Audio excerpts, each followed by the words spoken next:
The next technique is called Sgraffito, and I'm going to do the Sgraffito in this shape here.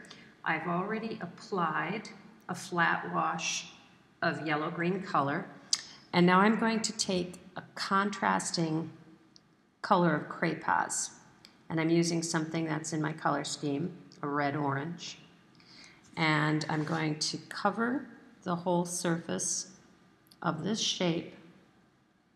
Sometimes using marker as opposed to watercolor will be a little bit more effective and come through more strongly than a light wash of watercolor, but I'm going to give this a try and see what happens. So I'm filling it pretty solid,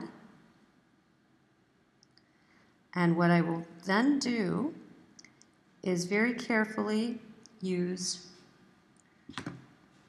an X-Acto knife to begin to scratch through the surface, and I also want to have some paper towels handy to clean the X-Acto blade off, and I don't want to scrape that watercolor off. I want to just reveal the color through the craypas. You could use a pin, you could use a toothpick, but I'm gently scraping, and I'm just kind of scraping stripes into this piece for now, but I could do a variety of scratching marks and create more of a textured. And because I'm using a different color, a contrasting color, the color that's underneath is more noticeable than if I had used another yellow-green craypas on top of it. And then again, I'm staying within my color scheme as I do this, and having that paper towel handy to remove any of the craypas off of the tip of the blade. If I don't do that, then I'm more likely to begin to push the craypas back into the paper and start blending it, and I won't see that contrast of color. Now, I also have a toothpick handy because sometimes it's challenging to use the X-Acto knife and not cut into the paper.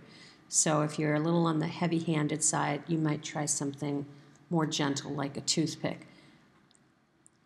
I think I get a little bit better results with the X-Acto knife, but you can try both techniques and see which works better for you.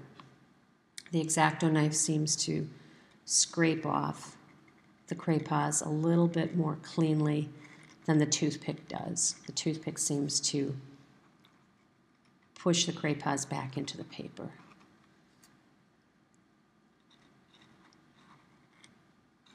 And I don't necessarily have to do stripes. I could do cross-hatching, which is basically going in one direction and then going in the opposite direction. I could try just dots, removing dots, which is like the technique called stippling. What's most important is to learn how to use this material.